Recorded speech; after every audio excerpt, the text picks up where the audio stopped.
Good morning. This is Faith, Faith and Books. Happy St. Patrick's Day. I'm here to present the theme of the day, which is pretty obvious. It's St. Patrick's Day and anything Irish, and also potatoes. So it's 6:30 in the morning. I'm recording this really early. It's still dark outside. I can't stand daylight savings time. And this room is a wreck. My youngest son's girlfriend, she doesn't have school, because of the coronavirus, and she works as an audiovisual tech for her job. And of course, everyone's canceled their conferences and that sort of thing.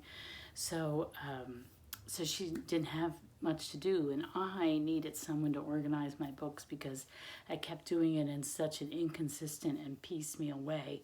It wasn't actually getting done.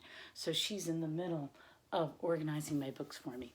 So I'm excited about that when the finished product comes. Anyway, so the theme for today is anything Irish, and even though they've canceled masses, in my diocese they've now canceled the masses, and they've canceled parades, and I don't think, they're trying to discourage restaurants from having too many people gather at the same time. I don't know how they're going to handle that, the Irish pubs and stuff.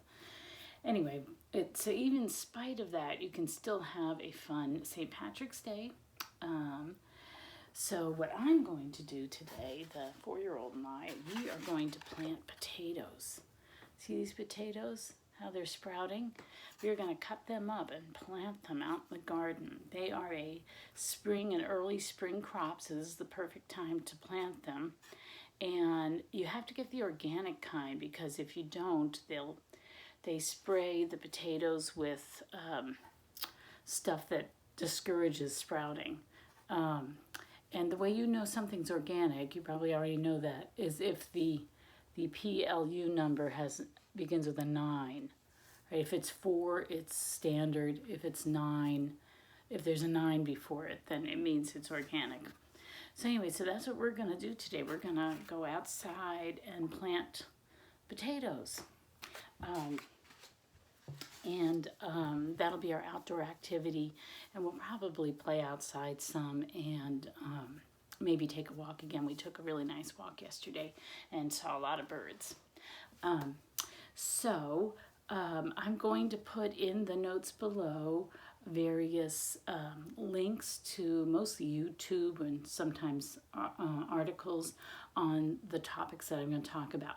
So we are planting potatoes, and I will, if you happen to have potatoes going to seed and you have some land that you could go out and plant them in, then go right ahead. I'm going to link to an article there. Also, you can do it in a container. So if you happen to have some potting soil and a container around, you could do that. Or you could at least, experiment or talk about why potatoes sprout, how potatoes work. And the thing about potatoes is we associate them with Ireland because of the Irish potato famine and what caused all the immigration to the United States and I guess other countries as well. But potatoes originally come from South America. When I was teaching at a co-op, and I was teaching history, we did a class project where each of the kids, I think I had 9 kids, picked a food that came from somewhere else in the world that is now associated with other countries, mostly European. So I think they did molasses or like sugar. Sugar cane has a long history. It's not a good history. Things like coffee, tea, potatoes, tomatoes. Can't remember the other one. But anyway, they each did a little presentation, and then we made a display.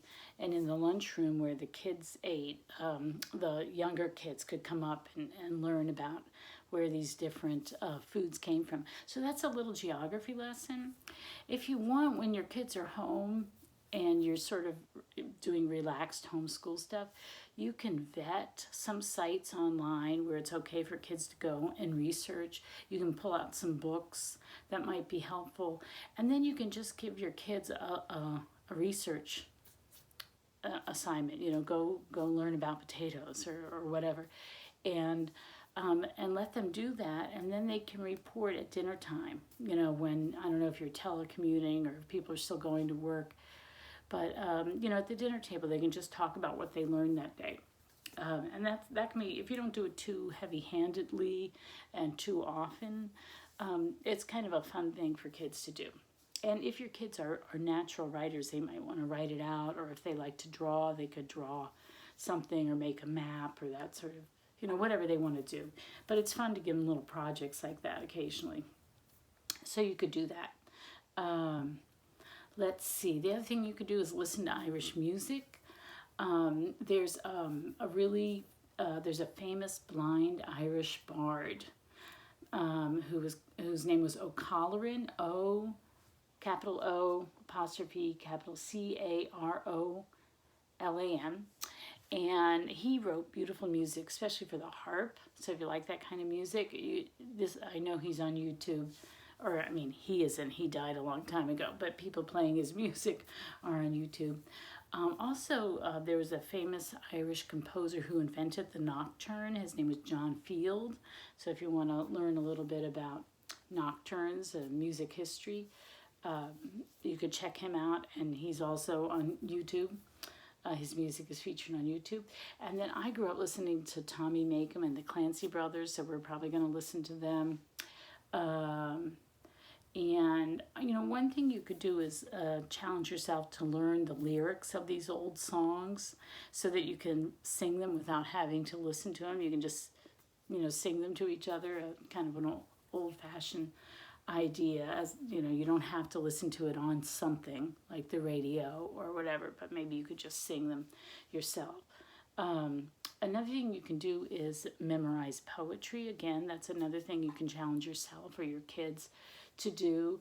And the one that's really nice, that's Irish, is the Lake Isle of Innisfree. I shall arise and go now, and go to Innisfree, and there a cabin build of clay and wattles made.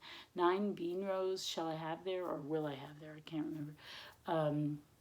And a hive for the honeybee, and live alone in the bee-loud glade. That's not the whole poem. That's the first verse. It's a really beautiful, very lyrical poem that's easy to memorize. Kids can do it. The other thing you can do today, if you can't get outside, and I highly encourage getting outside so that you don't get cabin fever and you get your vitamin D and your kids or yourself get enough exercise. But if you can't, or in addition to, you can learn to Irish dance. So I know there are instructional videos out there. I personally like the idea of clogging, which is the Appalachian version of Irish dancing. I know there are videos out there teaching that. Or you can just make up your own jig. You can just put on music and dance around, and that's fine too. And let's see, and the other thing that I was thinking of doing for today is to watch a lot of movies. I personally like The Secret of Roninish and The Secret of Kells. Those are kids' movies, but I find them really charming. And of course, we have to watch Riverdance. And I think the 4-year-old will like all of those movies. Another thing you can do if you have little kids is I'm going to include a link to the children's illustrator, Jan Brett. She has some illustrations to color that are, St. Patrick's Day themed with leprechauns. And she also has one for a placemat, so your kids can color in a placemat and you can maybe set a special table for dinner. And I'm also going to have some links for experiments with potatoes, because if you can't plant potatoes, maybe you can do an experiment with them. So I'm going to include a link to some suggestions for that.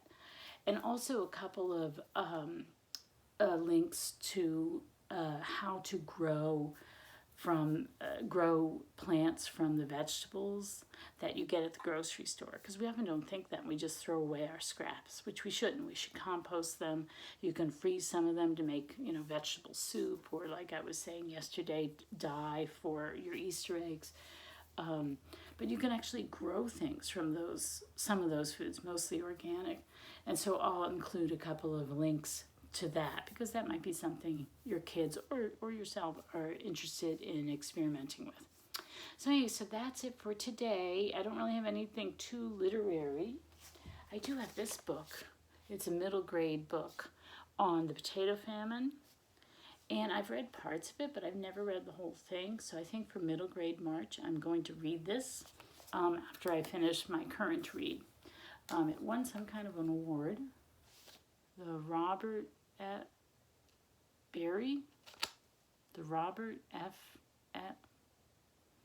Siebert. I can't read. Anyway, it's got some sort of a medal right there. So I plan to read this book this March. It's got these pictures of the poor Irish being starved to death because of the potato famine. Anyway, so on that happy note, have a great day, and I hope you found this helpful. And as soon as it uploads, I will stick all the links in the show notes. Talk to you later. Bye.